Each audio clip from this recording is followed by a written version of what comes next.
ሰላም ጤና ይስጥልን ውድ የረመጥ ሚዲያ ቤተሰቦች እንደምን አላችሁ? ይህ ረመጥ ሚዲያ ነው። የተለያዩ የሀገር ውስጥና ዓለም አቀፍ መረጃዎችን ይዘንላችሁ ቀርበናል። እስከ ዝግጅታችን ፍጻሜ ድረስ ቆይታችሁን ከኛ ጋር አድርጉ። ቆይታችሁን ከኛ ጋር ስታደርጉ ስለታገቱት ኢትዮጵያዊ ጄኔራል ግንቦት 24 ቀን የሚዘጉ መስሪያ ቤቶችንና የሆርሙዝ ሰርጥ በአንድ ወር ጊዜ ውስጥ ወደ ነበረበት አገልግሎት ይመለሳል መባሉንና ሌሎችንም መረጃዎች ወደ እናንተ እናደርሳለን። ወደ መረጃው እንለፍ። የአሜሪካ ወታደሮች ከኢራን ዙሪያ የሚወጡ ከሆነ የሆርሙዝ ሰርጥ በአንድ ወር ጊዜ ውስጥ ወደ ቀድሞ አገልግሎቱ ይመለሳል ተባለም። ኢራን ከአሜሪካ ጋር በምታደርገው ድርድር የመጀመሪያ ደረጃ ላይ የሚገኝ ይፋ ያልሆነ የመግባቢያ ሰነድ ማዕቀፍ ረቂቅ እንደደረሳት የሀገሪቱ መገናኛ ብዙሃን ቢዘግቡም ዋይት ሀውስ ግን ይህ ፍጹም ፈጠራ ሲል አስተባብሏል። የዋይት ሀውስ ቃል አቀባይ ኦሊቪያ ዌልስ ፕሬዚዳንት ትራምፕ እንደተናገሩት ድርድሩ እየተሻሻለ ነው፣ ቀይ መስመሮቻቸውን በግልጽ አስምረዋል ብለዋል። የኢራን መገናኛ ብዙሃን እንደዘገቡት ከሆነ ቴህራን በአንድ ወር ውስጥ በሆርሙዝ ወሽመጥ በኩል ያለውን የጉዞ መጠን ከጦርነቱ አስቀድሞ ወደ ነበረበት ትመልሳለች። በምላሹ አሜሪካ ወታደሮቿን ከኢራን ዙሪያ ታስወጣለች፣ በባህር ኃይሉ ላይ የጣለችውን ማዕቀብ ታነሳለች። የመርከቦችን ጉዞ ማስተዳደሪያ መንገድ የሚወሰነው በኢራንና ኦማን እንደሆነም ተገልጿል። ነገር ግን ፕሬዚዳንት ትራምፕ ለአሜሪካ ሕዝብ የሚጠቅምና ኢራን መቼም ቢሆን ኒውክሌር መሳሪያ እንዳይኖራት የሚያደርግ ስምምነት ብቻ ነው የሚቀበሉት ብለዋል። የኢራን የብሔራዊ ደህንነት ጠቅላይ ምክር ቤት የውጭ ጉዳይና የዓለም አቀፍ ደህንነት ምክትል ዳይሬክተር አሊ ባግሪ ቴህራን ከዋሽንግተን ጋር እያደረገችው ባለው ድርድር የዩራኒየም ጉዳይ በአጀንዳነት እንዳልቀረበ ተናግረዋል። በሆርሙዝ ወሽመጥ በኩል የሚያልፉ መርከቦችን በማስተዳደር ረገድ ኢራንና ኦማን ሚና እንዲኖራቸው እየተደራደሩ መሆኑን አረጋግጠዋል። በሆርሙዝ ወሽመጥ በኩል የማለፍ ሁኔታና የኢራን ጦርነት ከመጀመሩ በፊት ከነበረው ፈጽሞ የተለየ ይሆናል ብለዋል። ሁሉም ነጥቦች ላይ ካልተስማማን በስተቀር ስምምነት ላይ ደርሰናል ብለን አናምንም ሲሉም አክለዋል። ግንቦት 24 ቀን 2018 ዓ.ም በፌዴራልና በክልል መንግስታዊ ተቋማት እንዲሁም የግል ተቋማት ስራ ዝግ ይሆናል ተባለ።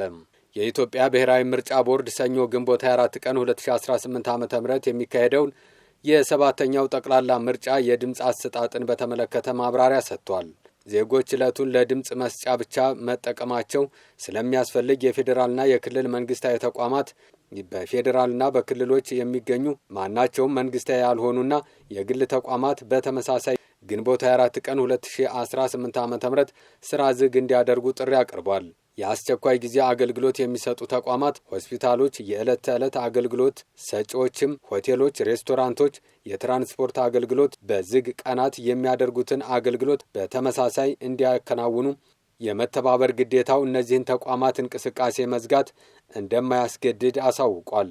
የትራንስፖርት አገልግሎት በተለመደው መንገድ የሚቀጥል ቢሆንም ዜጎች ድምፅ ከመስጠት ውጪ ከፍተኛ እንቅስቃሴ የሚፈልጉ ሁነቶችንና እቅዶችን እንዳይዙና እንቅስቃሴያቸውን ድምፅ ለመስጠት ብቻ እንዲያደርጉ አሳስቧል። ጄኔራሉ ታግተዋል ተባለ። አንድ ወር ለሚሆን ጊዜ ከአደባባይ የጠፉት ጄኔራሉ መታገታቸውን የፈረንሳይ ጋዜጣ ይፋ አድርጓል። ጄኔራሉ ወደ አዲስ አበባ እንዳይጓዙና ከፌዴራል መንግስት ባለስልጣናት ጋር እንዳይገናኙ በሚል ነው የታገቱት ተብሏል። ህወሓት ከአንድ ወር በፊት ዶክተር ደብረጽዮን ገብረ ሚካኤልን ፕሬዝዳንት አድርጎ ጄኔራል ታደሰ ላይ መፈንቅለ መንግስት ካደረገ በኋላም ጄኔራሉ ጠፍተው ከርመዋል። ከዚህ የመፈንቅለ አስተዳደር በኋላ በአደባባይ ያልታዩት ጄኔራል ታደሰ የት ጠፉ በሚል ብዙ ሲጠየቅ ነበር። ለዚህ ጥያቄ መልስ የሚሆን መረጃ ዛሬ ይፋ ሆኗል። ታማኙ የፈረንሳይ ጋዜጣ አፍሪካን ኢንተለጀንስ ስለ ጉዳዩ ሰማሁ ያለውን መረጃ ምንጮቹን ዋቢ አድርጎ ዘግቧል። ጄኔራል ታደሰ ወረደም ከመቀሌ እንዳይወጡና እንዳይንቀሳቀሱ ታግደው እንደሚገኙ አረጋግጫለሁ ብሏል። ጄኔራሉ ወደ አዲስ አበባ እንዳይጓዙ በዚህም ከፌዴራል ባለስልጣናት ጋር እንዳይገናኙ በሚል በህወሓት ቁጥጥር ስር ናቸው በማለት ዘግቧል። የአፍሪካን ኢንተለጀንስ ዘገባ እንደሚያመለክተው ይህ እገዳ የተጣለው በጄኔራል ጻድቃን ገብረ ትንሳኤና ጌታቸው ረዳ አሰባሳቢነት ባለፈው ሳምንት በአዲስ አበባ ምክር ቤት መመስረቱን ተከትሎ ነው። የነ ጄኔራል ጻድቃን የአዲስ አበባው ምክር ቤት ህወሓትን በአጭር ጊዜ አስወግዶም ክልሉን ለመቆጣጠር አቅዷል። ህወሓት ጄኔራል ታደሰ ወደ አዲስ አበባ ኮብልለው ከአዲሱ ምክር ቤት ጋር እንዳይቀላቀሉ በሚል ነው ጄኔራል ታደሰን የቁም እስረኛ ያደረጋቸው ብሏል ዘገባው። ጀነራሉ ብዙ ሚስጥር የሚያውቁና ህወሓትን አደጋ ላይ ሊጥሉ የሚችሉ ሰው በመሆናቸው እንደሆነ ጋዜጣው አብራርቷል።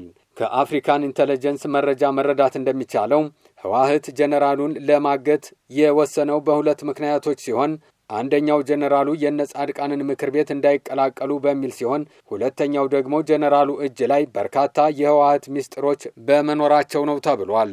ውድ ቤተሰቦቻችን አብራችሁን ስለቆያችሁ ከልብ እናመሰግናለን። ሰብስክራይብ እያደረጋችሁ ቤተሰባዊ ግንኙነታችሁን አጠናክሩ። እንዲሁም ላይክና ሼር እያደረጋችሁ መረጃው ለሌሎችም እንዲዳረስ የበኩላችሁን አስተዋጽኦ እንድታበረክቱ በአክብሮት እንጠይቃለን። ጤና ይስጥልን።